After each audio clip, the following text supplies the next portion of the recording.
Buenos días. Buenos días, presidente.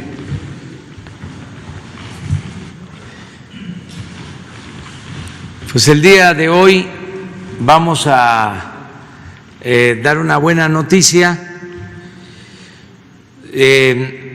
No se podía entregar recursos a través de bancos que abrieran cuentas bancarias. Los jóvenes de menos de 18 años, que coincide con estudiantes de nivel medio superior, los que estudian lo que se conoce como preparatoria, sean colegios de bachilleres, escuelas técnicas, en fin, todos los estudiantes del nivel medio superior están recibiendo una beca y no podían cobrar con una tarjeta bancaria porque no se les permitía. Se hizo una reforma legal y ahora van a poder cobrar sus becas ya con tarjetas bancarias. Esto es muy importante porque en el caso de este programa son cerca de 4 millones de jóvenes que reciben estos apoyos y había que ir escuela por escuela. Esto lo va a explicar Leticia Ánimas, que es la encargada de este programa, y entregar muchas veces el apoyo en efectivo. Y esto pues significa riesgos de corrupción, de que no les llegue a los jóvenes o que se les quite un porcentaje, el famoso piquete de ojo, el moche. Entonces ahora ellos ya van a tener su tarjeta, son independientes y desde la tesorería de la Federación directo van a recibir sus becas. Esto se logró, repito, por una reforma y el secretario de Hacienda les va a explicar en qué consistió esa reforma. Lo mismo el secretario de Educación y Leticia Ánimas les va a explicar cómo se beneficia con esta medida. Entonces vamos a darle la palabra a Arturo Herrera, secretario de Hacienda. Gracias, presidente. Si pudiéramos poner la primera lámina, efectivamente, como señaló el presidente, nuestro país tenía justo hasta esta semana la incapacidad legal de abrir cuentas para menores de edad y eso hacía que fuera extraordinariamente complicado hacer transferencias, como se puede ver, por ejemplo, en la primera gráfica. Si nosotros nos vemos con respecto a países del mismo nivel de desarrollo, vemos que hay más cuentas por persona en países como Chile, Brasil, y en gran medida esto reflejaba también que en aquellos países se permitía que abrir las cuentas para menores de diversas edades. En particular, nosotros impulsamos una medida para permitir que se abrieran las cuentas para los menores que tienen entre 15 y 17 años. Estábamos específicamente pensando en aquellos estudiantes de preparatoria que iban a recibir alguna beca a través de los diversos programas o algún apoyo a través de los diversos programas que tiene el gobierno federal. La gráfica del medio nos permite ver que aun cuando se había venido avanzando en esto a lo largo del tiempo, se había avanzado de manera muy paulatina. Solamente un 44% de la población tenía cuentas en el 2015 y solamente había aumentado al 47% en el 2018. Leticia Ánimas hará referencia tan solo de los estudiantes que reciben algún tipo de apoyo a través del gobierno federal que están en este rango. Estamos hablando de más de 4 millones de personas y como era de esperarse, esto es aún más dramático en las zonas relativamente menos desarrolladas del país. La siguiente, por favor. Bueno, este instrumento va a permitir a los jóvenes empoderarse, que hagan un manejo adecuado de sus recursos, que no haya diversas manos entre que los recursos salen del gobierno federal y que ellos los reciben.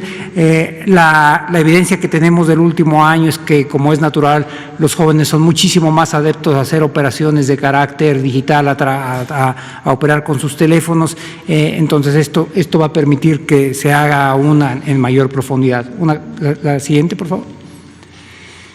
¿Qué es lo que se va a hacer? Esto proviene de una iniciativa que envió el gobierno federal a través de la Secretaría de Hacienda al Congreso ya el año pasado, y aun cuando nosotros lo veíamos como una medida muy positiva, en realidad tuvo un debate muy amplio en el Congreso, donde los congresistas no solamente se vieron como aquellos que están discutiendo una ley, sino se pusieron también en el rol de padres de familia y decidieron hacer una distinción. La reforma original que nosotros enviamos, lo único que permitía era abrir cuentas para menores de 15 a 17 años. Ellos decidieron hacer una distinción entre dos categorías de menores: aquellos que reciben becas a través de algún programa social y aquellos que están trabajando. La población económicamente activa en México formalmente es a partir de los 15 años. Y se decidió asimismo que tuvieran algunas series de limitaciones estas cuentas. Una de ellas es que a partir de ellas no se puede empezar a tramitar un préstamo para evitar que los menores pudieran endeudarse. La segunda es que el destino principal de estas cuentas va a ser una beca, y por lo tanto se puso un monto máximo en los recursos acumulados que puede tener esta beca, un monto de 18,000 millones de pesos, de 18,000 pesos. Pueden pagar bienes y servicios, y aun cuando la cuenta es aperturada directamente por los jóvenes, los padres pueden tener, una vez que el joven indique al momento de aperturarla a cuál de los padres o de su tutor, derecho a ver el estado de cuenta de los jóvenes. La siguiente, por favor. Voy a pasar muy rápidamente en esto. Esta es la segunda parte a lo que nos refería. Hay alrededor de 1.3 millones de jóvenes que entre 15 y 17 años que serán también beneficiarios, es decir, podrán recibir los recursos de su salario de manera directa sin que ningún intermediario esté, y eso también le dará mayor seguridad para que no tengan que llevar efectivo. La siguiente, por favor. ¿Qué es lo que se hizo? Esta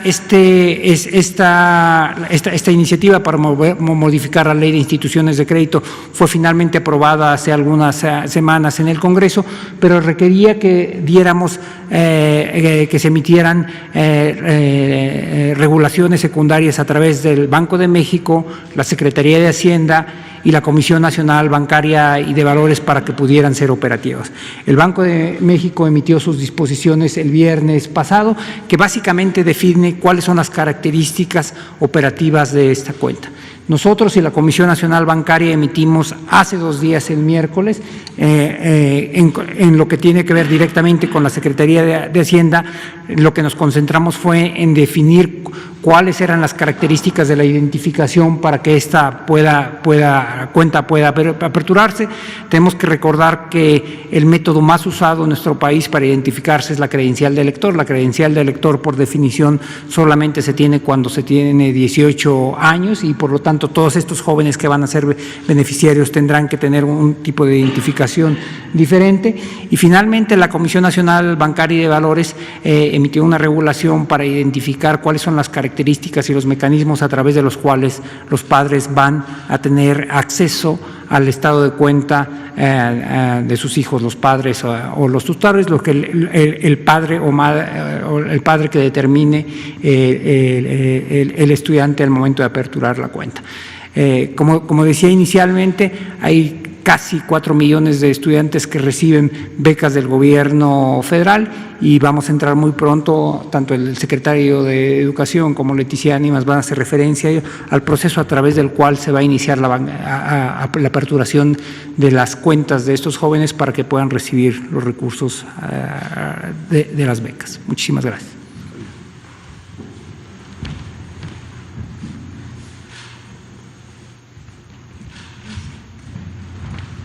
permiso. Muy buenos días. Pues me da mucho gusto estar aquí para hacer este anuncio a los becarios del programa de educación media superior Benito Juárez. Adelante, por favor. En el país tenemos casi 4 millones de becarios y becarias, son 3.927.625 becarios en este nivel educativo que están distribuidos de esta manera en el territorio nacional y que hasta esta fecha, hasta antes de la pandemia hay que decirlo, teníamos que visitar en más de 13.008 escuelas durante 45, 60 días aproximadamente que duraba nuestro operativo para entregarles un aviso de cobro con el que pudieran acercarse a alguna institución bancaria a hacer efectivo el pago de su beca. Esto, el 85% de las personas que forman parte de este padrón, mientras que el 12% recibe su beca en una mesa de atención con un pago en efectivo y otro 3% que recibe la beca a través de un aviso de cobro bancario que no necesariamente lo vinculaba a una cuenta y que sobre todo son becarios de aquí, de la Ciudad de México, provenientes del programa Prepasí, que ahora están incorporados también a nuestro padrón. Adelante, por favor. Bueno, sin duda, la apertura de estas cuentas bancarias posibilitará y hará más rápida la entrega de las becas. Como les decía, nuestro operativo duraba entre 45 y 60 días. Cerca de 5,000 personas de la Coordinación Nacional de Becas participaba en estos operativos de entrega de los avisos de cobro y bueno, ahora gracias a la aprobación de la ley, pues se permitirá la apertura de las cuentas a los adolescentes que tengan 15 años cumplidos. Adelante, por favor. Estas cuentas no tendrán comisiones, así lo definió el Banco de México, y deberán tener acceso a la banca móvil, a banca por internet y a la banca telefónica. Estos servicios bancarios que van a recibir con las cuentas de los menores, pues no se modificarán a pesar de que en el transcurso de su estancia en el programa, las adolescentes y los adolescentes lleguen a cumplir la mayoría de edad. Las cuentas, hay que decirlo también, no aceptan depósitos en efectivo, solamente recursos que provengan de en nuestro caso, de este programa social. Adelante, por favor. Esta es la composición del padrón en términos de edades. Tenemos ahora 2.34 millones de menores de edad y 1.58 millones de mayores de edad, es decir, personas que han cumplido la mayoría de edad durante este último año. Entonces, creemos que todo será más fácil y estaremos pronto comunicándonos con nuestros becarias y becarios a través de los canales oficiales de la Coordinación Nacional de Becas del Bienestar Benito Juárez, de la Secretaría de Educación Pública y de los canales del Gobierno de México para darles a conocer cuáles serán los bancos participantes. Primeramente, pues deberán estar dados de alta en el padrón. Este programa está dirigido principalmente a los estudiantes de educación media superior que están inscritos en escuelas públicas del país del sistema escolarizado. Muchas gracias. Gracias, presidente.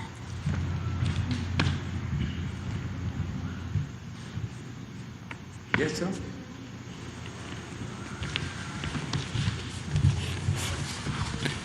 Señor presidente, amigas, amigos, solamente pues reiterar un compromiso que el señor presidente ha tenido desde siempre con los jóvenes de México. Es muy importante todos los programas que se van dirigiendo a fortalecer las posibilidades, el futuro, las condiciones de vida de nuestros jóvenes, y este es un instrumento adicional que viene a facilitar un programa muy importante en una edad para el sector educativo fundamental, que son de los 15 a los 17 años, la edad en que se estudia educación media superior, preparatoria, y esto va a facilitar sin duda las becas para nuestros estudiantes, va a facilitar su trabajo, su dispersión, y sin duda alguna es una muestra más del apoyo a la juventud mexicana, que es uno de los propósitos del gobierno del señor presidente. Creo que es muy claro que a partir de ahora 4 millones de jóvenes tendrán esta posibilidad, que los incorpora a una formalidad en el sistema que les permite tener una cuenta bancaria, por lo cual pues es una muy buena noticia como empezó esta conferencia el señor presidente. Muchas gracias. Pues esa es la información. Quedaron pendientes de ayer Juan Carlos Guzmán y Reina Aide Ramírez. Presidente, buenos días secretarios, buenos días a todos. Carlos Guzmán de ABA Noticias. 3 preguntas. La primera, rápidamente aprovechando que está aquí el secretario de Educación Pública, si nos puede comentar si a partir del próximo ciclo escolar va a comenzar ya en firme este programa, que es muy importante la cuestión de los recursos para los chicos, ya que hay que recordar que hay papás abusivos también en todo esto, que les quitaban las becas, que lo ocupaban para otras cosas. ¿Va a comenzar a partir del ciclo escolar o para cuándo comienza ya oficialmente este programa, por principio de cuentas? Pues ya es un asunto nada más de trámite, pero el programa está en marcha, se está entregando apoyo, nada más que ahora por tarjeta. va a ser con la cuenta. Con la tarjeta bancaria. Perfecto. Sí, pero no se detiene este programa. Están entregando ahora, ¿no? ¿Por qué no lo explicas? Sí. O sea, ¿cuánto se entrega? ¿En dónde? ¿Y dónde? Exacto, por favor. Permiso. Si me ponen el mapita de la República donde tenemos. Bueno, les quiero comentar que los estados que están en color crema son los que tienen un mayor porcentaje de becarios, de 4 al 13.9%. Estamos en todo el país, ya les decía, incluso en lugares en los que la gente nos expresa que nunca había llegado un apoyo del gobierno. Ahorita recuerdo, por ejemplo, la Bahía de Tortugas en Baja California, en Mulegé, hay un telebachillerato donde tenemos 45 becarios y hasta ahí estamos llegando en barco, en avioneta, a veces en burros, en caballos, ¿no? Estamos, sí, en todo el país. Y la franja verde son los estados que tienen entre el 2% y el 3.9% de becarios. En la franja guinda tiene entre el 1% y el 1.9% de becarios, y la franja gris son los que tienen entre 0.1 y 0.9% de becarios. El programa está funcionando desde el año pasado, ha crecido nuestro padrón. El año pasado tuvimos 3.5 millones de becarios. Este año, en el primer bimestre, dispersamos 4.1 millones. Hicimos una validación del padrón en febrero porque algunos subsistemas de educación media superior tienen egresos en ese mes, y ahorita estamos operando este padrón de 3.9 millones de becarios, que justamente ahora en el periodo de tránsito al nuevo ciclo escolar estaremos renovando también, y oportunamente les estaremos informando cuántos fueron nuestros egresados y cuánta gente está incluyéndose en el padrón. Debo decirles que en estas entregas que hemos hecho en las escuelas hemos tenido también la oportunidad de que cuando detectamos algún estudiante que salió del sistema educativo por causas que no conocemos, pero que muchas veces tienen que ver con razones económicas, los compañeros que están en territorio, los servidores de la nación, van a su casa, lo buscan y los invitamos a regresar al sistema educativo. El objetivo de las becas es eso, que los jóvenes permanezcan estudiando, que concluyan sus estudios y bueno, el hecho de que ahora un solo organismo, como es la Coordinación Nacional de Becas, tenga todos los programas de becas educativas desde la educación básica hasta la educación superior, pues nos permitirá en algún momento ver la trayectoria educativa de los jóvenes, incluso de manera individualizada. Gracias. Miren, aprovechando porque es interesante para el conocimiento de la geografía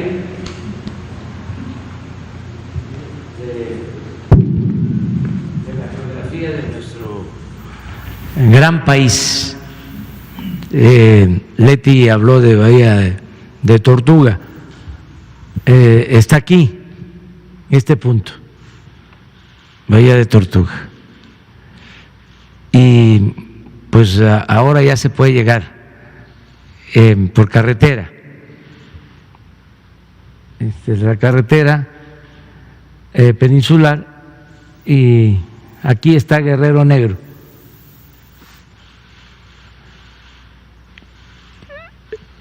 Pertenece al municipio de Mulegé, que es el municipio con más extensión territorial en el país. Este municipio era, hasta hace muy poco, el segundo, porque el primero era Ensenada, pero ya se creó el nuevo municipio de San Quintín, por aquí. Entonces, hasta allá llegan las becas y desde luego a los que estudian en los lugares más apartados, en la sierra de todo el país. Es universal, es decir, todo el que estudia en el nivel medio superior recibe una beca, el que estudia en escuela pública. La segunda, durante su gira este fin de semana por Veracruz, no sé si le hayan comentado un caso especialmente de violencia política de género. Se trata de el que involucra a Yasmín Martínez Irigoyen, de Coatzacoalcos. Ella ha denunciado reiteradamente al alcalde Víctor Manuel Carranza en cuanto a que no puede ocupar cargos públicos porque tiene delitos que le impiden. Esto es de conocimiento también del senador Ricardo Monreal, también de Alejandro Rojas Díaz Durán. No sé si durante la gira que tuvo por Veracruz se le comentó de este caso, señor presidente. Sí, hubo una denuncia de una señora que me abordó, me entregó un documento, creo que en el camino a la refinería de Minatitlán. Tenía conocimiento de que es una acusación en contra de un legislador, pero de todas maneras ahora lo vemos y se están atendiendo todas esas denuncias. La tercera, me gustaría consultarle su punto de vista sobre el caso Notimex. Está obviamente San Juana Martínez en este sentido. Ya hubo una sentencia que suspende las actividades de la Agencia del Estado Mexicano en cuanto a noticias, pero finalmente es una lucha que ha venido dándose en dos frentes. Uno, en el frente de San Juana Martínez, hay que ser francos, tiene un sindicato en el cual a lo mejor sí defendía a los trabajadores, pero también cometía delitos como el tener vacaciones hasta de año y medio para trabajadores, la cuestión de los salarios de las cuotas sindicales que no eran claras en cuanto al señor Conrado. Si nos puede dar su punto de vista respecto a esta suspensión que ya se tiene de las actividades de Notimex. Bueno, que se respete la ley, lo que ha decidido la autoridad, y que se busque al mismo tiempo la conciliación, que se dialogue y que se llegue a un acuerdo. No hay que estarse agrediendo, hay que buscar del diálogo con apego a la legalidad y a lo que es justo, y yo creo que se va a resolver este problema. También no alarmarnos si existen conflictos. Esto es propio de una sociedad democrática. Solo en la dictadura todo mundo permanece inmovilizado, ¿sí? Sin derecho a manifestarse, a expresarse. En una democracia siempre hay debate. Entonces, que se busque el diálogo, y diálogo con compromisos. Eso se puede alcanzar con compromisos, con respeto, escuchar a todos. En esto tiene que ayudar la Secretaría del Trabajo, y le voy a pedir a Jesús también que nos ayude, que Luisa María Alcalde y Jesús Ramírez ayuden en la intermediación y en el arreglo, y no descalificar, no vencer, convencer, no vernos como enemigos a destruir. Si acaso, y eso en última instancia, como adversarios a vencer, no como enemigos a destruir. Y eso, insisto, cuando ya se agota todo, y al final, ya cuando no hay diálogo, se cierra la posibilidad de un acuerdo. Yo soy partidario de que todo se puede resolver, todo se puede arreglar con diálogo, y más diálogo, y diálogo, y diálogo, y diálogo, y cero violencia. Nada de querer resolver las controversias, los conflictos mediante la fuerza. Entonces, podría lograrse un acuerdo. Okay. Y finalmente, el día de ayer en el Senado de la República, el senador Ricardo Monreal presentó una iniciativa para fusionar instancias como el IFT, el de Telecomunicaciones, junto con COFESE y otro instituto. Esto, desde su punto de vista, ¿en qué podría beneficiar unir estas instancias? Obviamente, en base a la austeridad que usted está proponiendo, ya parece que Ricardo Monreal tomó palabra de usted y cartas en el asunto. ¿En qué podría beneficiar esta fusión del IFT y COFESE? Bueno, pues yo no conocía de esta iniciativa. Hay que recordar que los legisladores obviamente tienen capacidad, tienen facultades para presentar reformas, iniciativas de ley. No solo es el Ejecutivo. Entonces ellos presentan iniciativas. No sabía de esta iniciativa de el senador Ricardo Monreal, pero si ayuda a reducir los gastos. Cuando la conozca, ¿no? Si es para ahorrar, estoy de acuerdo, porque hubo muchos excesos en la creación de organismos, muchos innecesarios y casi todos muy costosos, con mucho gasto. Este organismo, el IFETEL, me comentaban, ya lo dije una vez aquí, tiene como 40 direcciones. Es un aparato burocrático excesivo, pero no es el único caso. El Instituto de Transparencia, igual. Y en el caso del Instituto de Transparencia, su presupuesto es más de 1,000 millones de pesos al año.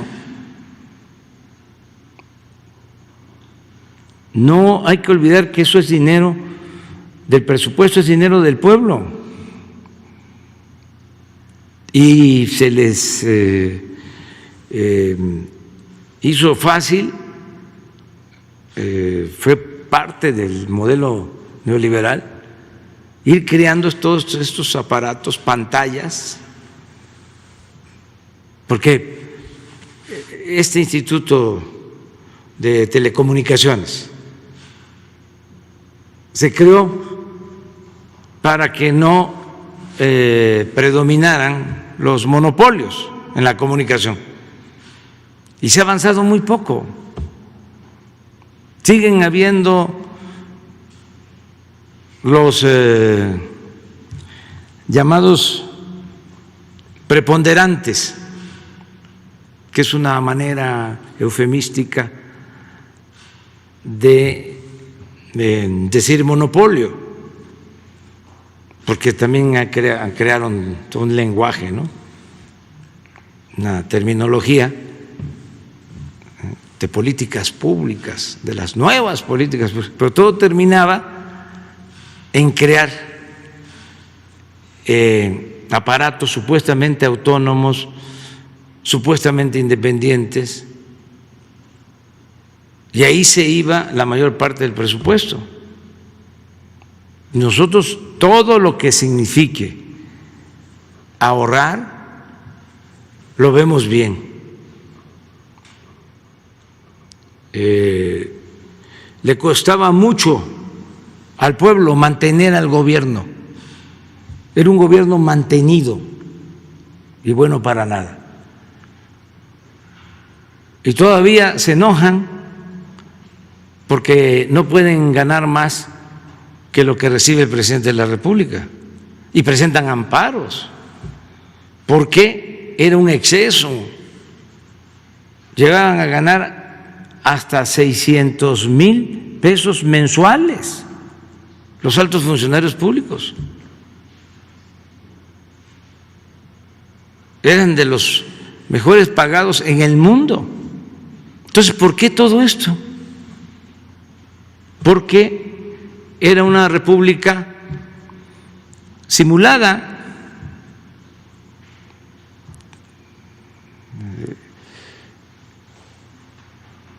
No había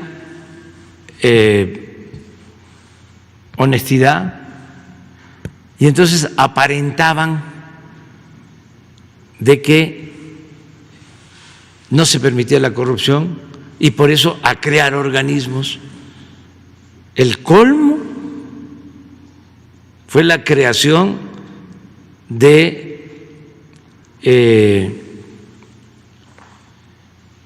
esta institución de combate a la corrupción, Sistema Nacional Anticorrupción.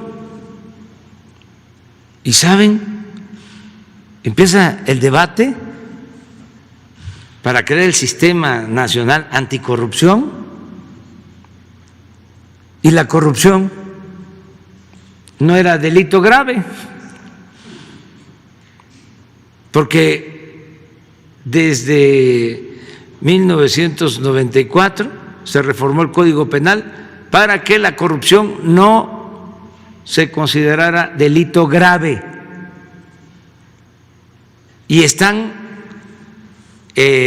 funcionarios y los de la llamada sociedad civil, porque todos esos, al final de cuentas, lo que buscaban también era acomodarse en estos organismos,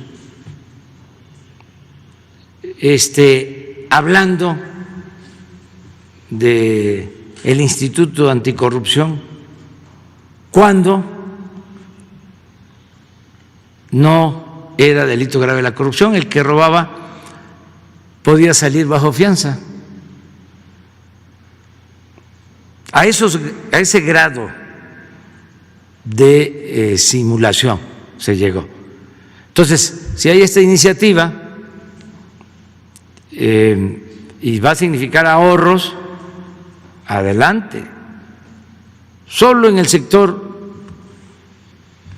energético crearon como 5 o 6 organismos.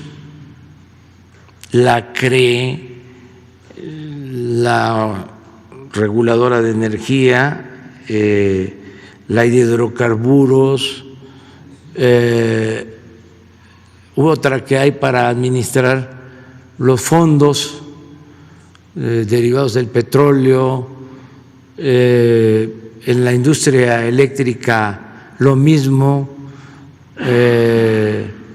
la encargada de la regulación de la energía eléctrica, como 5 o 6. ¿Qué no era suficiente el Consejo de Pemex, el Consejo de la Comisión Federal de Electricidad, la Secretaría de Energía, crear 5 organismos? Pero todos, y ahora se respeta el que no ganen más que el presidente, pero antes se servían con la cuchara grande. ¿Y qué hacían? Pues autorizar todas las operaciones fraudulentas. ¿Quiénes autorizaron la compra de la planta de fertilizantes?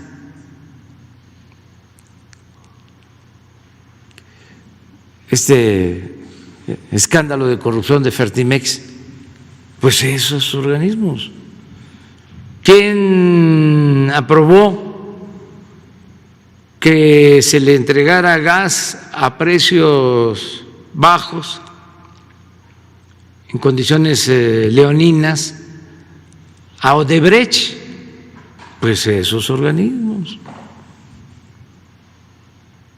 Entonces, ojalá y se queden los indispensables, los que ayuden al bienestar del pueblo, no para darle trabajo a los amigos, a los familiares, a los compañeros de universidad, de las escuelas surgidas en estos periodos también, de las nuevas escuelas. Entonces, todos estos organismos llenos de profesionales surgidos de las universidades que estaban de moda o institutos de moda durante el periodo neoliberal. Oficinas en el extranjero, esto de ProMéxico, 60 oficinas en las ciudades más importantes del mundo, y todos con personal. ¿Y quiénes trabajaban ahí? La mayor parte puro recomendado de los altos funcionarios públicos y de los que mandaban en el gobierno.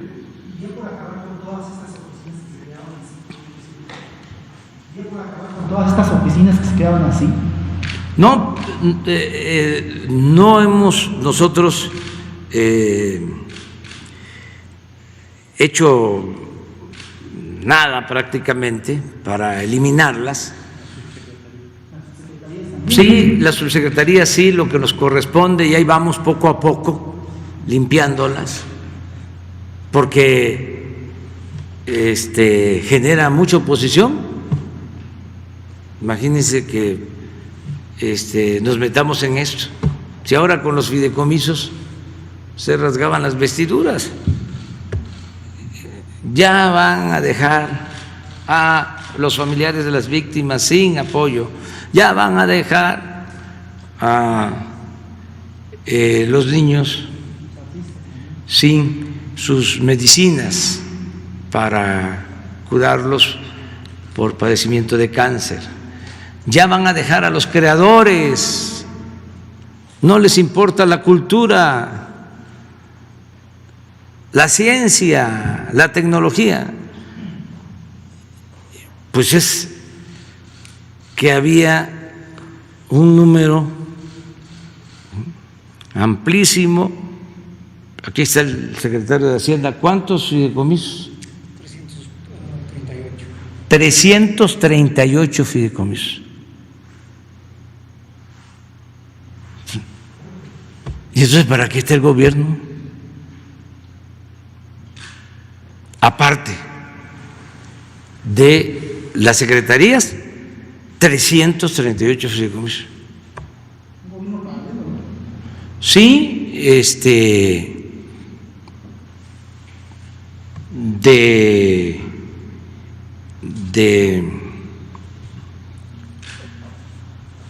apoyo a las medidas, ¿no?, que se llevaban a cabo de saqueo. Necesitaban legalizar el fraude, el saqueo. Habían, por ejemplo, testigos sociales, les llamaban, para la supervisión de las obras, y supuestamente con eso, pues igual que lo de la transparencia, no iba a haber corrupción. Había muchísima corrupción y estos firmaban. Es como lo de los consejeros, que aprobaban todo. O sea, ¿ustedes creen que en la compra de Fertimex fue nada más el director de Pemex? No, fue el Consejo el que aprobó, además del director de Pemex, desde luego. Entonces, para eso eran todos estos organismos. Entonces, hay que ir reduciendo. Yo lo que he hecho es de que tengo que nombrar, porque ya se venció el plazo para nombrar a un consejero más, porque además no son 3 consejeros, no son 5, por lo general son 7, 9, 11. Y otra cosa que se estableció es duración en el cargo, son inamovibles para 12, 15 años. Buenos sueldos. Entonces, cuando queda una vacante, me doy mi tiempo, porque no hace falta. Si hay un organismo de 9, ¿sí?, y hay 5, pues esos, y nos ahorramos los sueldos. Vamos ahorrando. Si fuese algo así urgente, no, pues hay que tener completo el grupo, porque son decisiones trascendentes, fundamentales para el desarrollo de México. Pues no pasa nada, porque no cumplen una función básica. Ahí tengo, creo yo, como para 20 o 30 nombramientos. Y voy esperando lo que me corresponde a mí, proponer al Senado, porque pues son por cada uno, en términos generales, como 200,000 pesos mensuales. Entonces, es ahorrar. Y si el Senado está haciendo esta reforma, pues lo que importa es que se ahorre. ¿Para qué? Para que no nos ensimismemos, que no se gaste todo el presupuesto en mantener al gobierno y que no haya dinero para la gente, para los que lo necesitan. Entre más aparato burocrático, entre más se gaste en mantener al gobierno, menos recibe la gente de apoyo.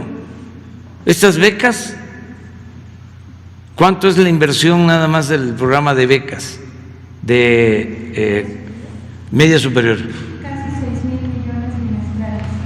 Sí, pero al año 30,000 millones. Sí. Aproximadamente 30,000 millones. Pues, ¿cómo podemos financiar esto? Pues con los ahorros. Si no, no podríamos. Bueno, pero eso es lo que te quería comentar. Reina.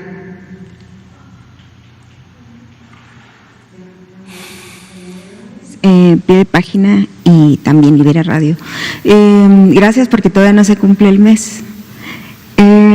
Son dos cosas. Aprovechando lo que acaba de decir, creo que es un buen consejo para los legisladores de Morena en Sonora que ahorita están renovando la anticorrupción y que pues tampoco no ha servido de nada y se pelean por los partidos por meter a sus afines y hasta ahorita no ha servido de nada. Entonces ojalá tomaran ese consejo de tomarse su tiempo para elegir a gente que no hace nada.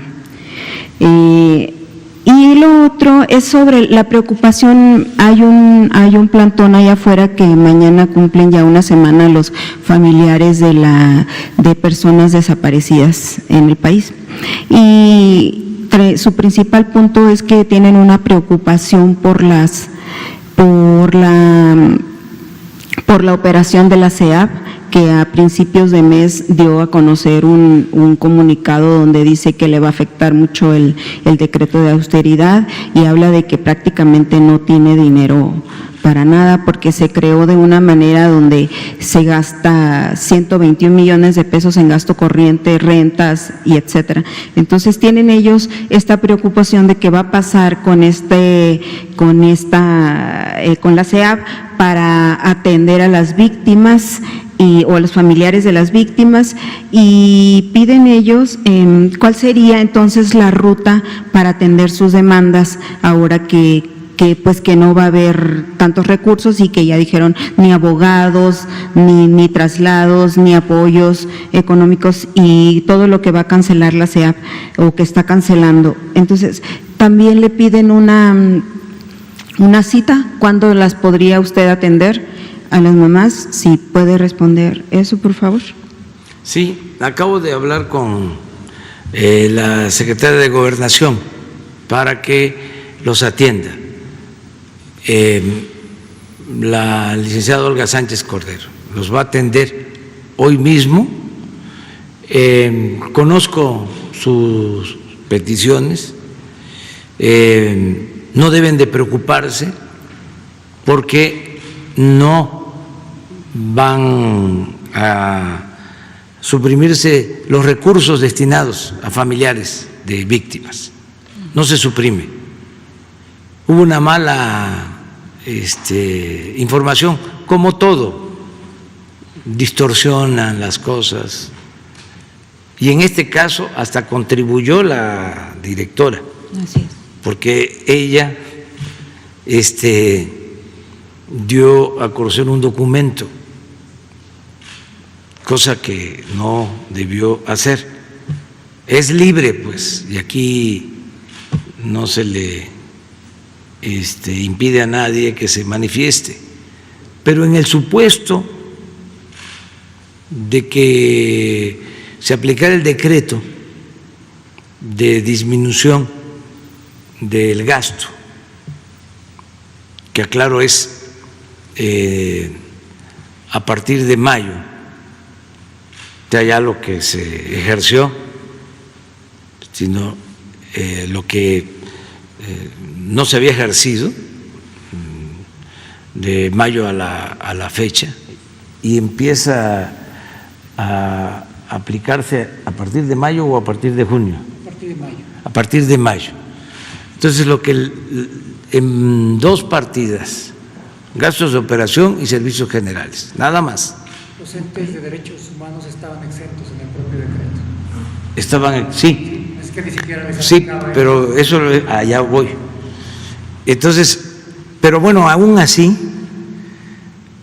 la disminución es el 75%. 75. De lo que faltaba por ejercer. Quiere decir que de eso, sí, se les dejaba el 25%. Ajá, sí. Sí, nos faltan para terminar el año 6 meses, 7, pues ellos tenían para 2 meses. Se les iba a terminar. 139, dicen. Sí, cálculo. 2 meses, ahí en julio. Vamos a decir, les alcanzaba. Y desde antes de eso empieza la protesta, y de manera injustificada. A ver si no tienen el decreto. También se quejan Porque de ella. los derechos humanos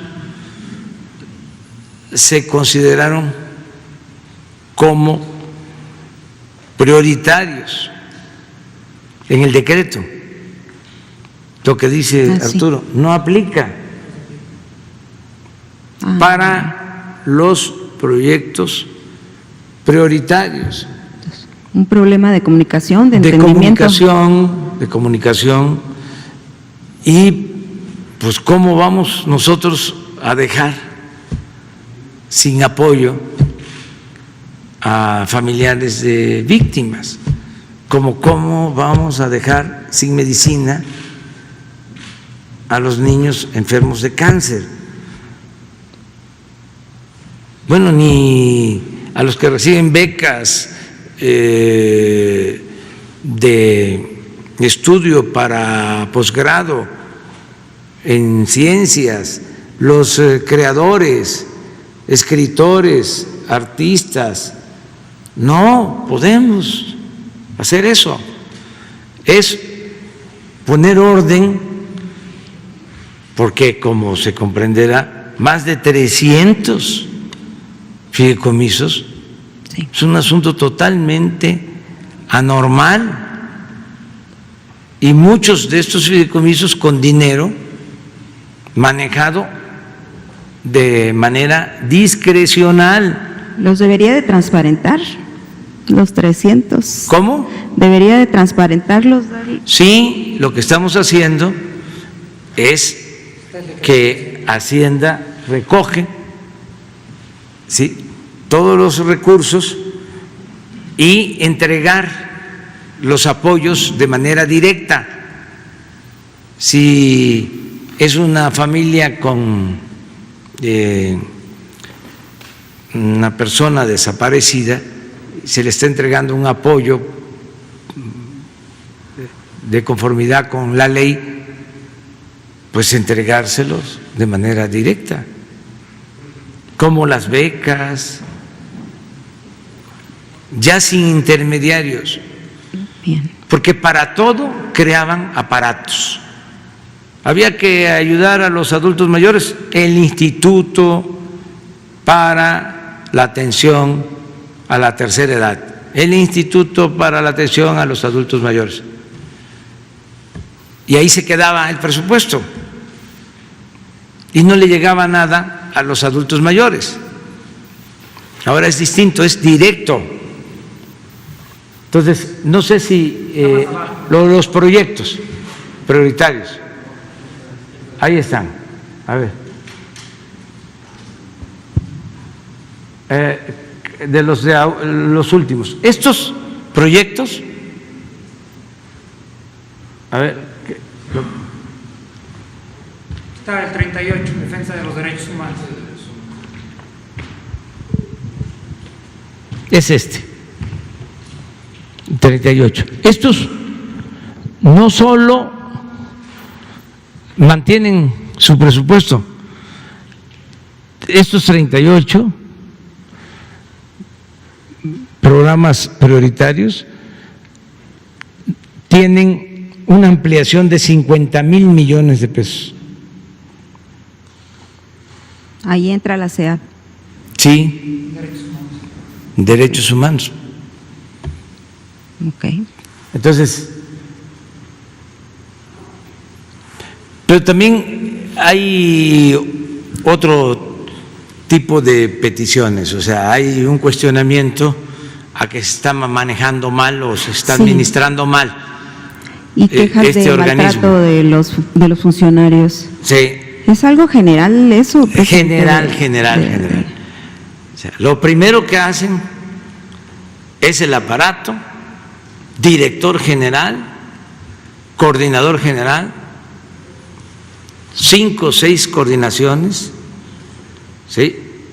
Si es para apoyar a familiares de desaparecidos, el coordinador general, el director de atención a familiares, el director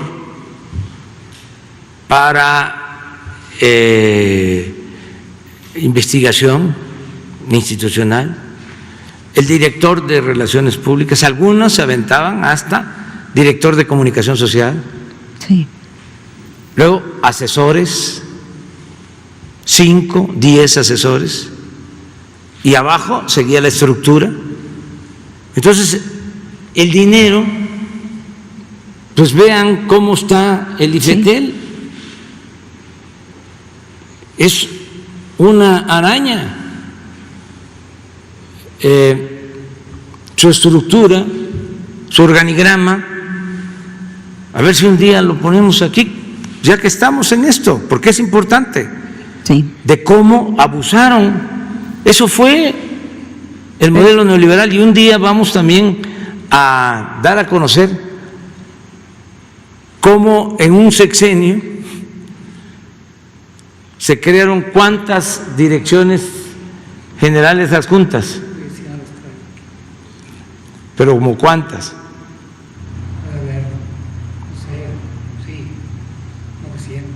Como 1,000 direcciones.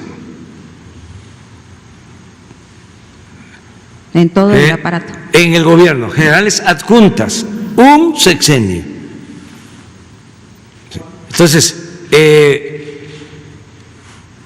El sexenio y pasado. ver también el organigrama, ¿sí?, de el INE. Ah, no, sí. Es el instituto más costoso del mundo para la organización de elecciones. ¿Y qué? ¿Garantizaban elecciones limpias y libres? No estaban para eso. Entonces vamos a dar a conocer las estructuras, Y los la limpia. organigramas, Y la limpia. lo de la transparencia. Este Instituto Anticorrupción iba a tener salas regionales, todo el país, más la sala central. Estamos hablando como de 300 cargos. Imagínense cuánto cuesta eso. Entonces ahora vamos a hacer una propuesta para que haya una sola sala nacional, una que atienda todo. Entonces fue excesivo y era una manera de simular de que había justicia, de que había honestidad, y era cuando más injusticias se cometían y cuando más robaban. Entonces, toda una deformación que se fue creando en la estructura administrativa pública, y eso es lo que queremos corregir, y ojalá y los legisladores nos sigan ayudando. Tenemos ahí iniciativas pendientes. Yo sé que ahora por la pandemia tienen que cuidarse, pero ojalá y resuelvan por conferencias, teleconferencias, porque ya también es mucho tiempo que está parado el poder legislativo y el poder judicial.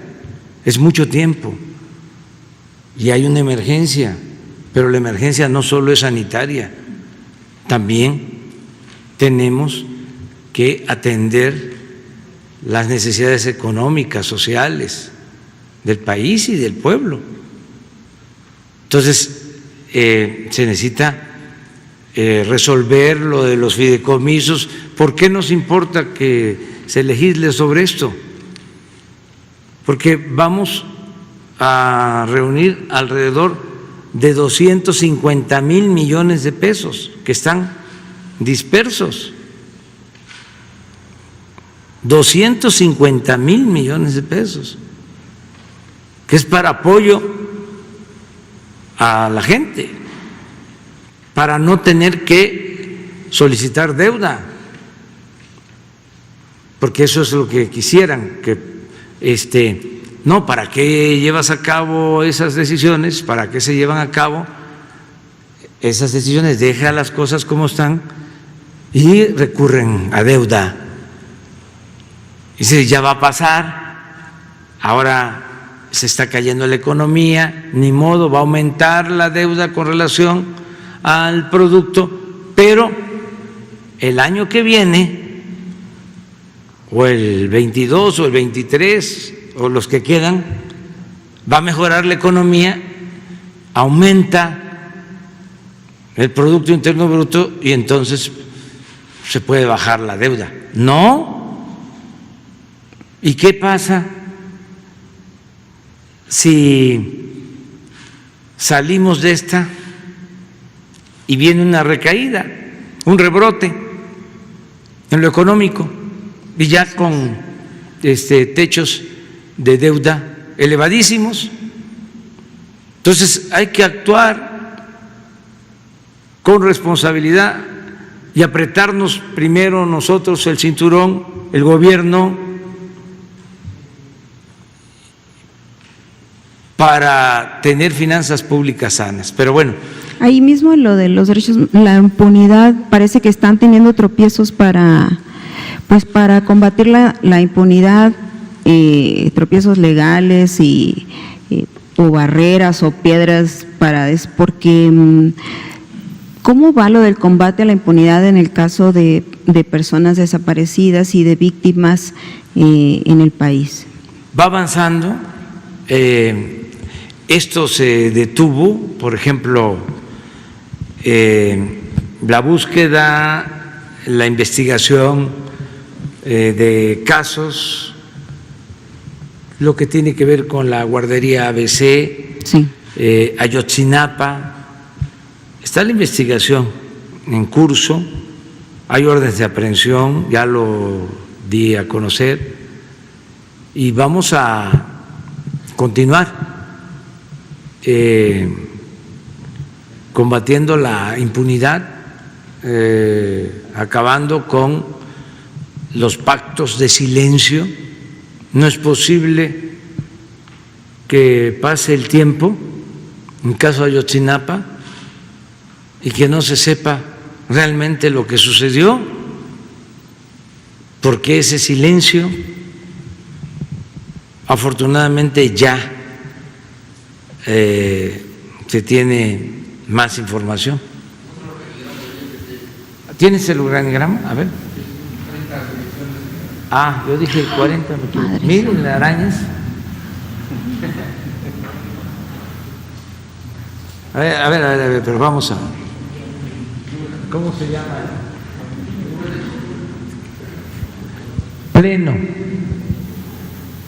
Secretaría Técnica del Pleno. Comisionado Presidente. Coordinación General de Comunicación Social. Aquí sí tienen.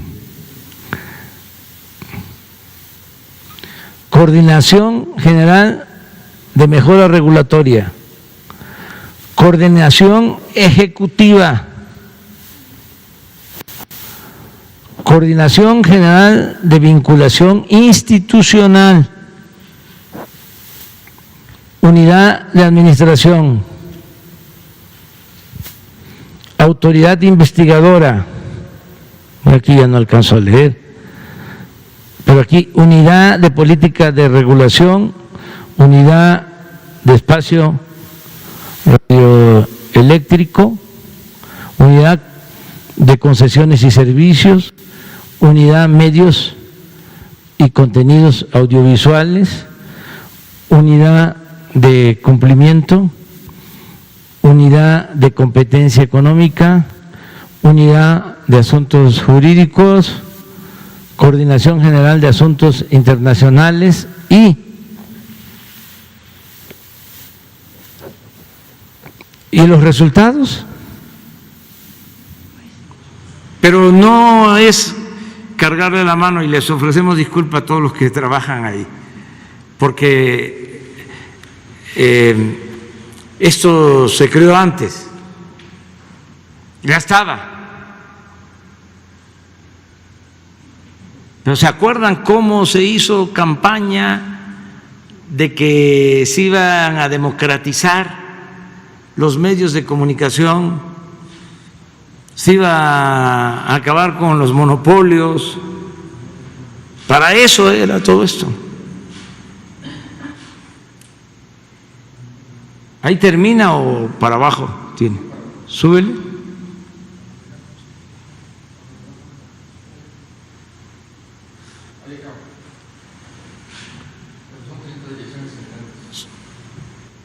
¿Cuántas? 30 direcciones generales. Pero así están todas. ¿Y qué va a hacer? Vamos a irlas presentando. Porque todo esto fue lo que crearon, es un andamiaje, pues para permitir la aplicación de las llamadas reformas estructurales. Entonces, en lo que corresponde al Ejecutivo, porque son autónomos, son independientes. Querían incluso, en el periodo neoliberal, convertir en independiente el SAT, quitarle al Ejecutivo el manejo de la política fiscal. Más porque imaginaban que íbamos a llegar nosotros y la política fiscal era para ellos lo fundamental, porque no pagaban impuestos o se los condonaban. No todos, porque me reclaman de que por qué generalizo. Entonces, aquí aprovecho para decir, no todos los empresarios incumplían su responsabilidad cívica y en este caso fiscal. La mayoría cumplía y sigue cumpliendo. Y los empresarios son muy importantes para el desarrollo de México. Prestan un gran servicio a la nación, los buenos empresarios. Pero hay un grupo, fueron creando un grupo que ni siquiera en sentido estricto son empresarios, son traficantes de influencia. Esos son los que echan a perder todo. Ahora pronto vamos a dar a conocer todo el gran fraude que se cometió con las facturas falsas, miles de millones de pesos. La semana próxima. Okay. Porque hacían lo que querían, habían despachos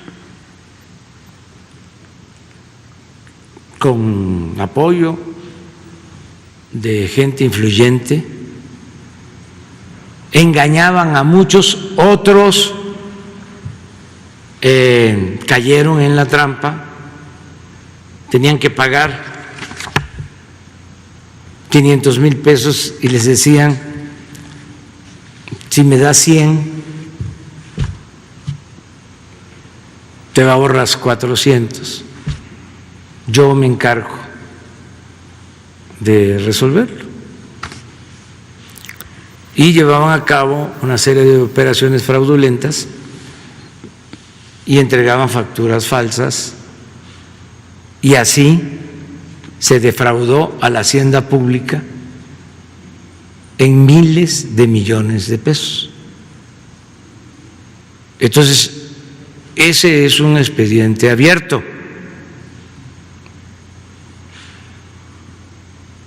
Muy bien. Le doy mi... Claro que el que actuó de buena fe,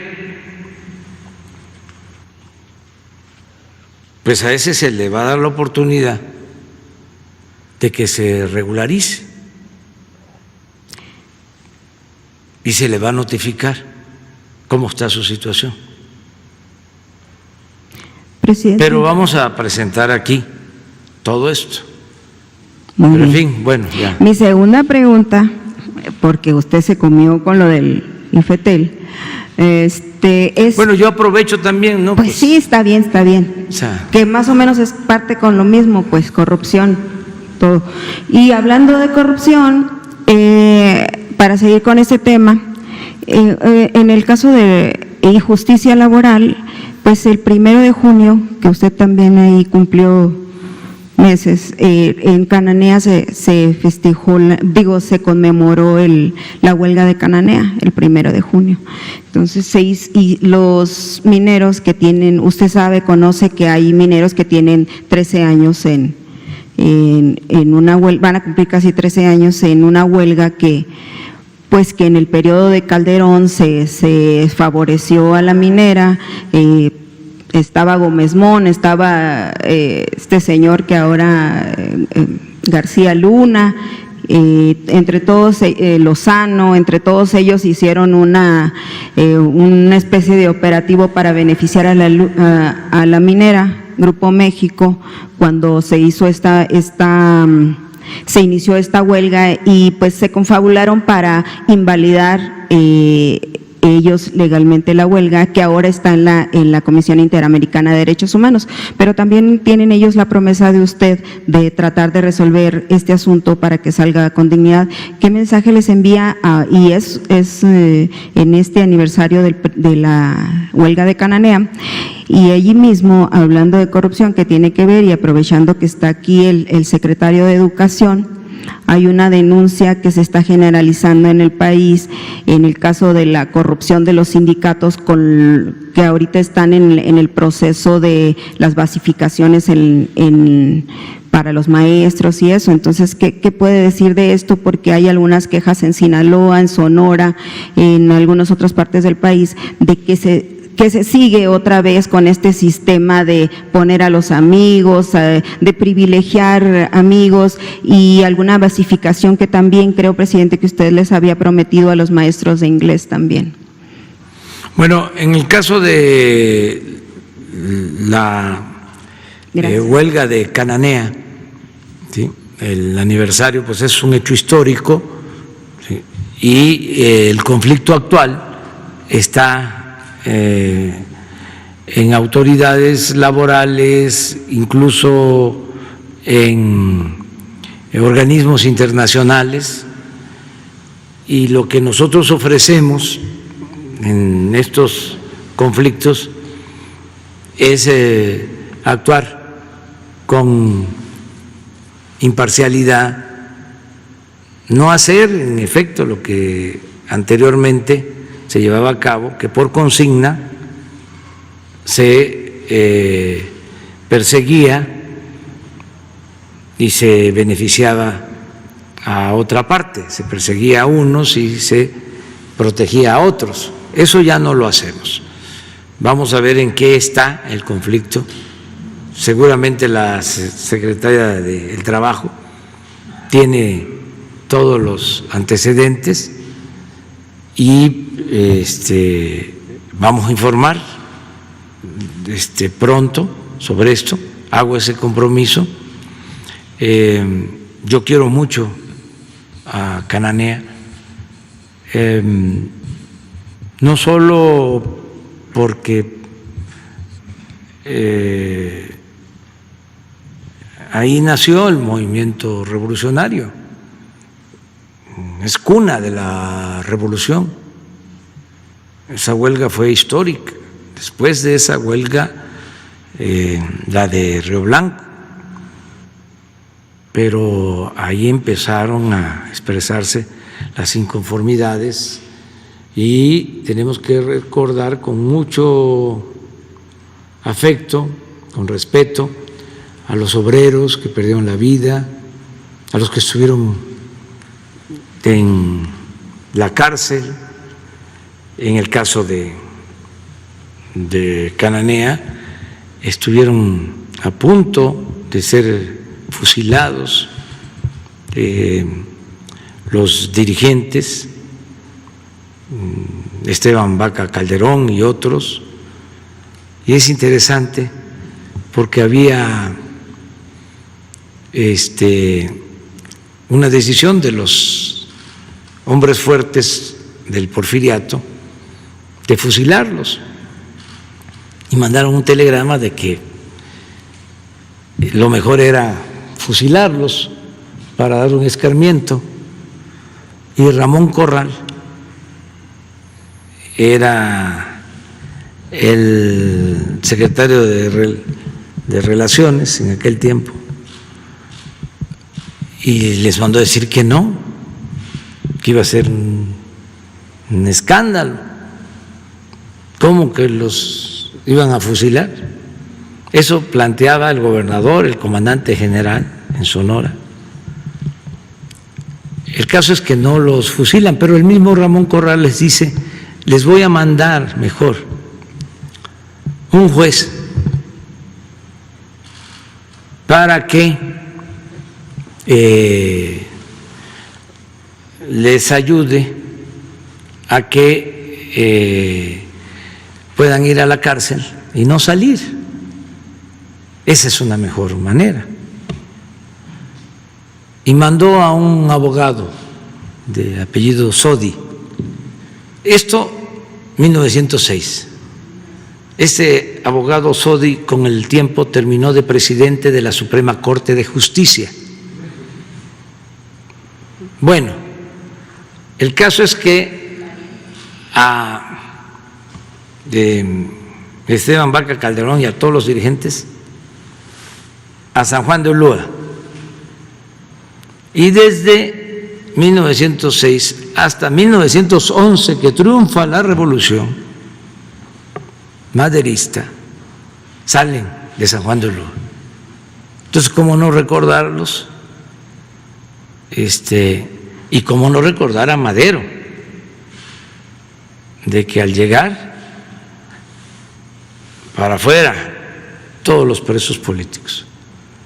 Y luego vino la huelga de Río Blanco, también les fue muy mal a los trabajadores, mucha represión. Se habla que llenaron un vagón de ferrocarril con los trabajadores fallecidos, asesinados. Y el vagón fue a Veracruz y los tiraron al mar.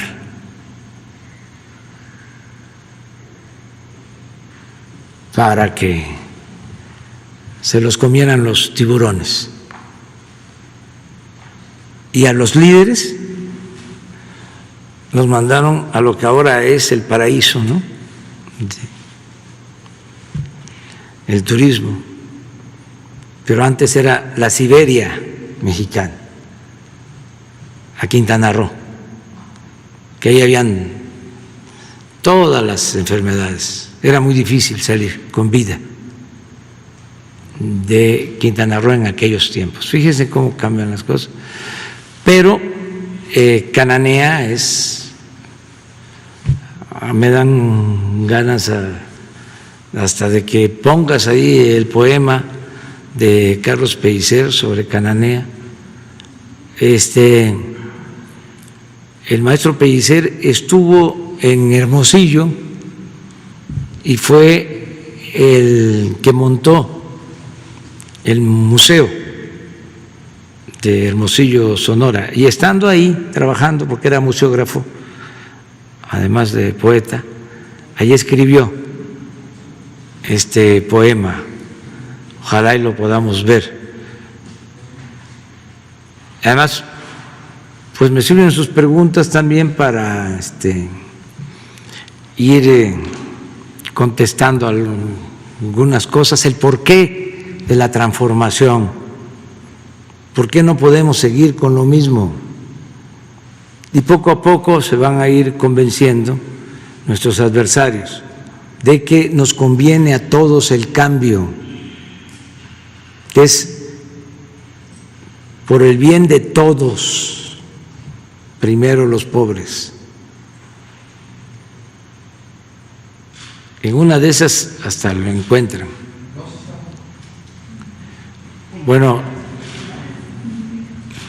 entonces, pero además el pueblo de Cananea ahora siempre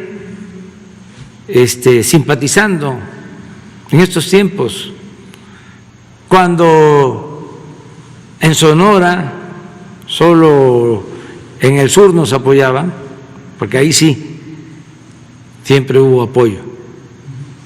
En la parte del norte, en el centro del norte no había apoyo y solo Cananea. Entonces, sí, mire, a ver, tú, bueno, es el discurso a Cananea del poeta Carlos Pellicer, Tabasco.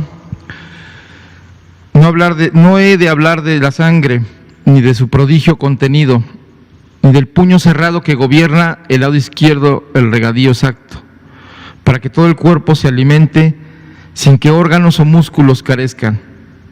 No he de hablar de la sangre, viajera silenciosa, el invisible y entubado pez, vivo millón de gotas líquidamente augusto, disciplinado al ritmo aparatoso de un pequeño universo, origen de razón y poesía.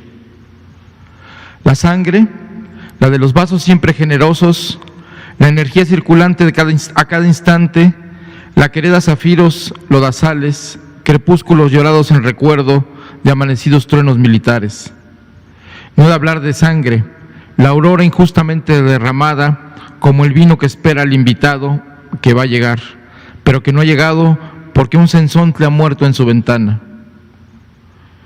Cuando él iba a salir, no he de hablar de la sangre con que el niño al nacer mancha su acto de nacimiento, la sangre oculta en la mirada del hombre socavón que circula en la mina como sangre que suda todos sus minerales, la sangre oculta en la mirada, el hombre derrotado en el salón de vidrio de la justicia humana. La sangre oculta en la mirada del minero dilapidado como riqueza anónima, racionado por la avaricia, glóbulo empobrecido en la arteriosclerosis de la mina. La sangre oculta en la mirada del que después de la protesta inútil, los niños, la mujer, la calandra y el perro, regresa al tiro envuelto en sombras miserables, en trombas minerales, en laringes de gases y entre gallos de amanecer así arrastrados como perros muertos al rico basurero de la mina. Dentro del gran oído de la mina se escucha el ritmo de los hombres que necesitan ocio y poesía, hombres fragmentados de escombros, hombres mendrugos debajo de la mesa de la capital Jauría. Cananea, Cananea, de tus tiros partieron los primeros alientos de la aurora que no ha dado luz, no ha dado la luz que necesito. Le falta. ¿Se corta? ¿Se corta ahí? No, pero ahí viene porque vincula también lo que pasaba entonces en América Latina. Sí.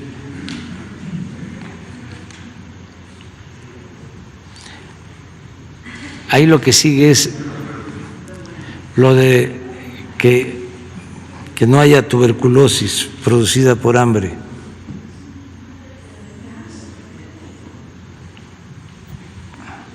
¿Ya no sale? Ponla así, ponla así.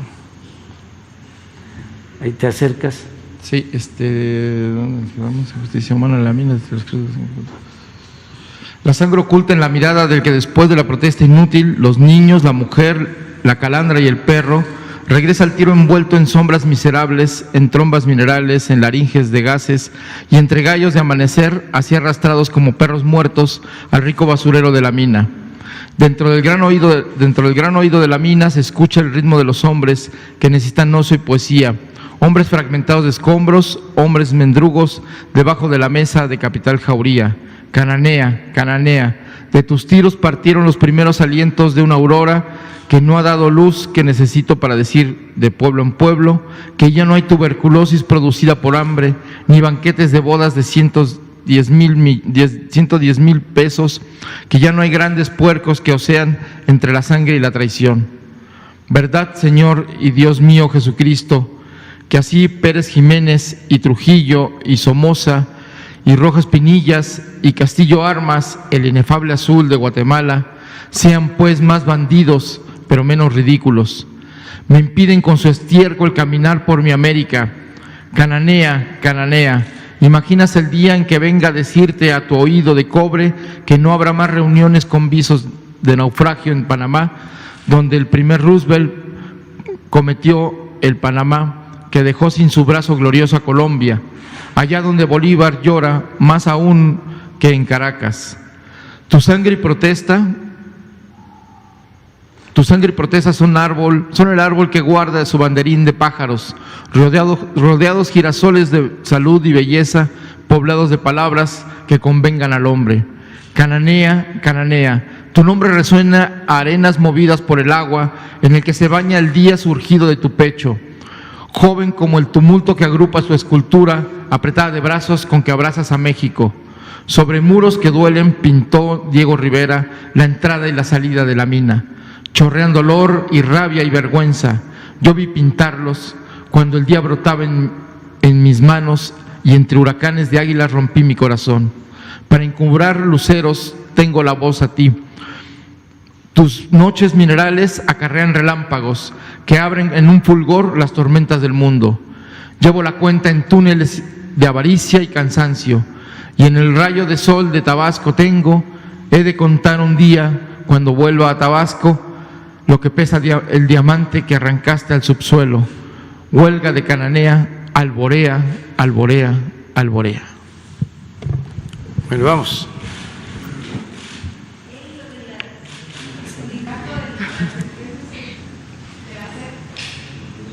Sí, ahora, de una vez.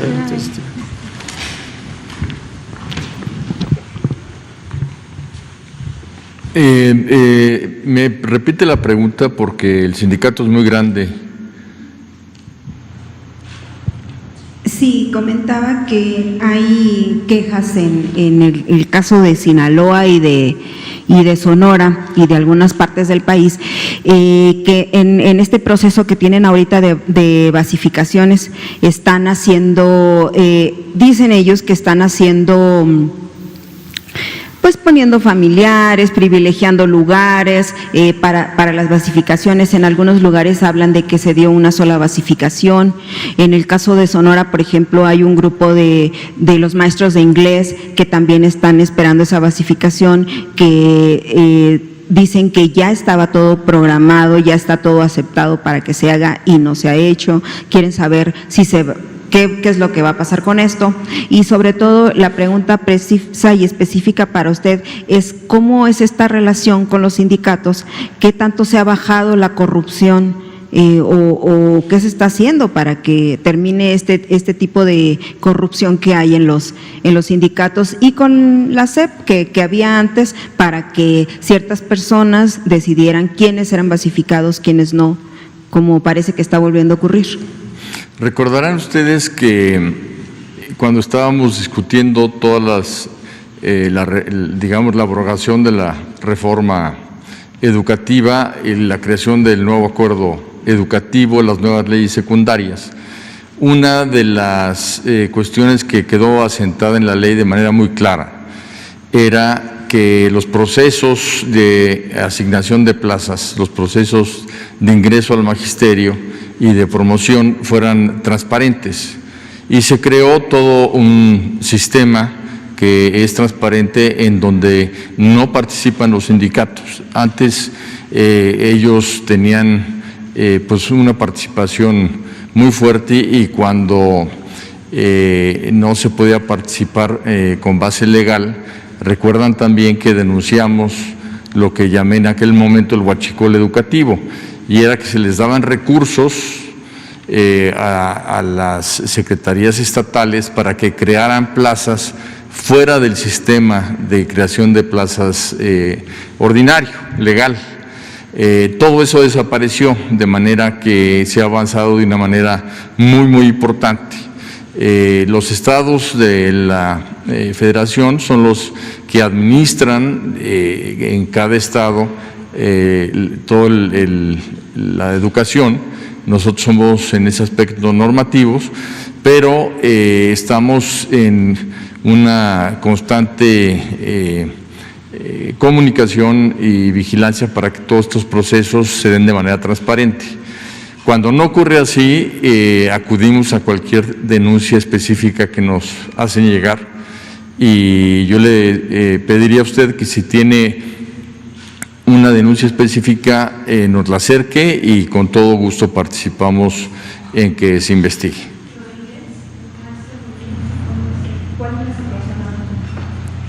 Hay un programa que es el Programa Nacional de Inglés, en donde se contrató por honorarios a una cantidad muy importante de maestros que no están basificados.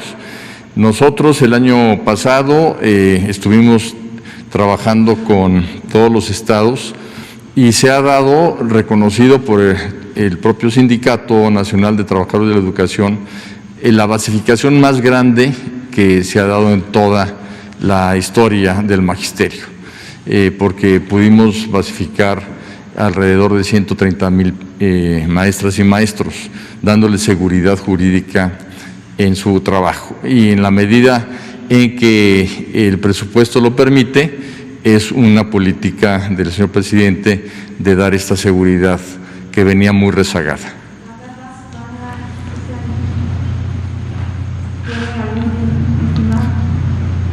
bueno, vamos a esperar el presupuesto del año que entra para ver cuánto es lo que se va a poder basificar, y también trabajamos, cuando hay economías, en utilizarlas para regularizar a todo el magisterio. Recordemos que tenemos alrededor de 1.200.000 maestras y maestros activos, y la situación que encontramos fue de un enorme rezago administrativo.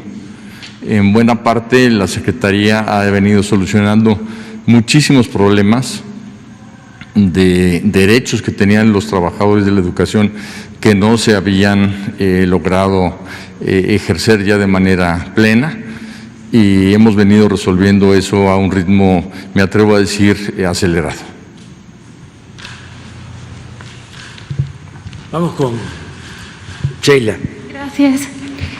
Buenos días, presidente. Shaila Rosagel, corresponsal de Grupo Gili, El Imparcial de Sonora, La Crónica de Mexicali y Frontera de Tijuana. Presidente, ayer comentó usted que una de las propuestas que tiene para hacer su segunda gira sería a los estados de Sonora y Baja California. Preguntarle qué temas están pendientes allá, qué temas vería usted en estos dos estados.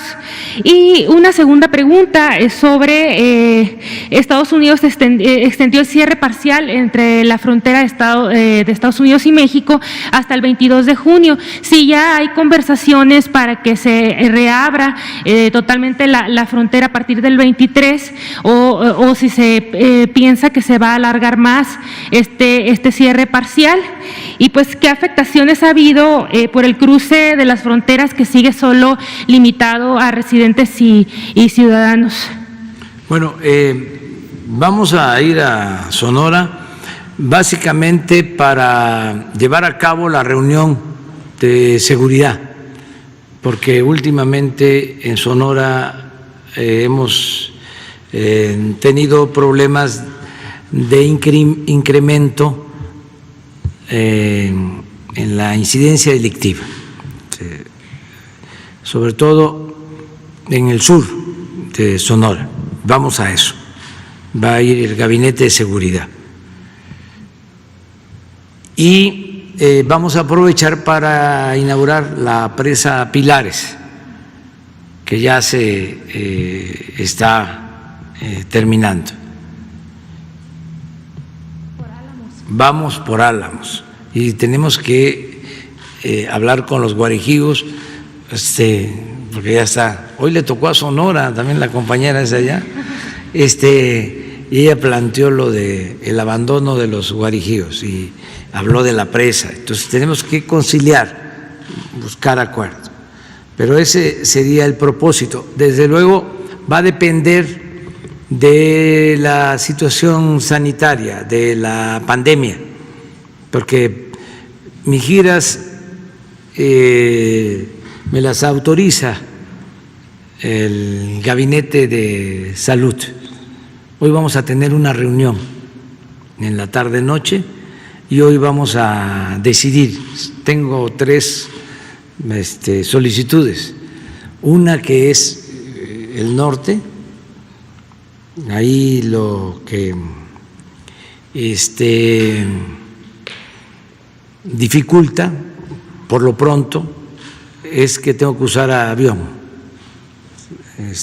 Me puedo ir por carretera hasta Obregón, y así lo tengo pensado, pero luego tengo que cruzar a La Paz y a Cabos, de La Paz a Cabos en carretera, pero luego tengo que volar de Cabos a Tijuana, que es un trayecto largo, y luego de Tijuana de regreso.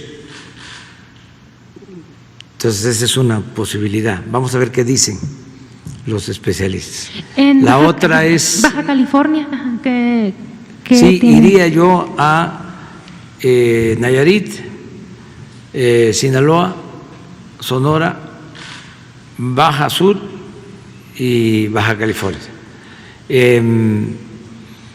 Allá voy a colonias populares que estamos llevando a cabo intervenciones de mejoramiento urbano. Voy a eso, en el caso de Tijuana. Lo mismo a Los Cabos. Ese sería el propósito. También, tanto en Tijuana como en La Paz, en Obregón, en Tepic y en Culiacán, reuniones de seguridad en la gira esta. Tengo otra posibilidad que es Tepic, o sea, Nayarit, Sinaloa, pero no Culiacán, sino Mazatlán, y de ahí todo por carretera, o sea, sería todo por carretera, Durango, Zacatecas y San Luis, y regresar a la Ciudad de México. Y otra más, otra opción que tengo, que es Jalapa, Veracruz, Tlaxcala, Puebla, Pachuca, Hidalgo y Cuernavaca, Morelos. O sea, pero hoy resuelvo y mañana ya informamos. Sobre el cierre parcial de la frontera entre México y Estados Unidos. Es muy buena la relación con el gobierno de Estados Unidos. Yo aquí les recuerdo que había en un momento la intención de cerrar por completo la frontera. Intervenimos, hablamos con el presidente Trump, me tocó hablar por teléfono con él y se decidió que no se iba a cerrar por completo la frontera, que iba a seguir abierta, solo limitada para actividades esenciales. Esto ha continuado y va a seguir así. Y yo espero que cada vez sea más la apertura, ¿sí?, en la frontera, porque nos hace falta que haya pues ya normalidad, no solo en la frontera, en todos lados. Buscar el equilibrio, ¿sí?, ser muy responsables con la atención a la pandemia, no decir ya no hay peligro, ya no hay riesgo y exponernos, no, vamos a seguir pendientes, cuidándonos. O también con la idea de que más que prohibiciones, ir dejando la responsabilidad a la gente,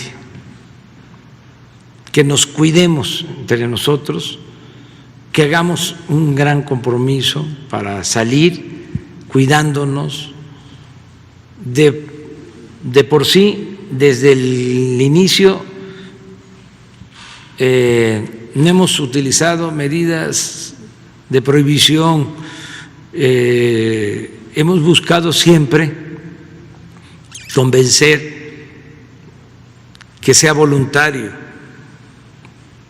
Ahora que se va a iniciar, ya comenzó el proceso de reapertura hacia la nueva normalidad, lo mismo, que no sea la autoridad, sino que cada uno de nosotros podamos actuar con libertad. Por encima de todo está la libertad, y que actuemos en forma responsable, porque también tenemos que vencer no solo la pandemia, sino también vencer nuestros temores, nuestros miedos. Desde luego, con cuidado, pero como ha pasado mucho tiempo con el confinamiento, sí hay temor a salir. No solo es porque se prohíba o se diga estamos en semáforo rojo, sino también hay muchos que no tienen ganas de salir y hay que salir poco a poco, con cuidado, a ejercer nuestra libertad y desde luego siendo respetuosos de que el que no tiene necesidad de salir y está haciendo su trabajo en su casa, porque lo puede hacer, porque es un investigador, es un maestro, o es un empresario que puede trabajar desde su casa, pues que siga cuidándose, es libre para eso. Pero también tenemos que ir saliendo porque hay mucha gente, millones de mexicanos que viven al día. Entonces, con equilibrio, cuidar nuestra salud e ir poco a poco avanzando hacia la nueva normalidad. Por eso también son mis giras, porque no me podía quedar aquí con la sana distancia, como lo he venido haciendo, y nos ven. Esta conferencia la ven muchos y podría yo desde aquí, desde la capital, seguir gobernando, pero es importante, aunque no haya un mitin, aunque no haya una concentración, aunque nos cuidemos, aunque estemos en Sonora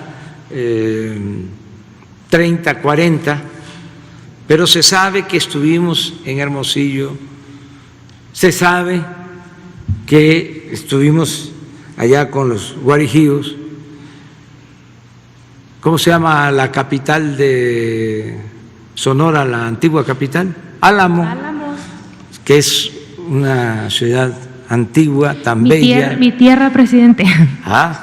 Entonces, por eso, en el caso de las relaciones con Estados Unidos, es lo mismo, vamos poco a poco, ¿sí?, hacia la normalidad.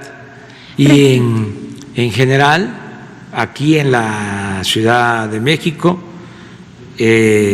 también la jefa de gobierno está pensando en eso, en ir ya abriendo espacios poco a poco. Desde luego, lo primero es la salud, lo primero es no arriesgarnos, ¿sí?, cuidarnos, no ir al hospital y mucho menos perder la vida. Eso es lo primero. Pero al mismo tiempo, ya ir avanzando poco a poco, con cuidado, de acuerdo a las recomendaciones de los médicos, pero no quedarnos inmóviles, porque también es un asunto mental, ¿sí? Todos tenemos miedos, todos tenemos temores. Hay que, como seres humanos, entender eso, pero sí salir. Y nada más con todas las medidas, ¿no? Presidente, solo para precisar, ¿existe la posibilidad de que a partir del 23 de junio ya se hiciera la reapertura total en la frontera entre México y Estados Unidos, o no se ha hablado todavía de eso? No, eso corresponde a lo que va decidiendo el equipo médico. Eso nos los va a señalar el equipo médico. Y por eso es importante estar al tanto de las conferencias del doctor Hugo López-Gatell, que es nuestro vocero del gobierno y del sector salud. Y le tenemos toda la confianza, porque es un profesional de primer orden, una gente seria, responsable, honesta, incapaz de ocultar cosas, de decir mentiras, de causarle daño a nadie. Entonces, hay que estar ahí pendientes. Ya nos vamos, no, pero puede ser mañana, si les parece, no va a haber ninguna presentación. Voy a contestar nada más preguntas. Si ahora contestamos 3, 4, mañana 5. Sí, para mañana. Allá. Jesús. Todos los que levantaron la mano.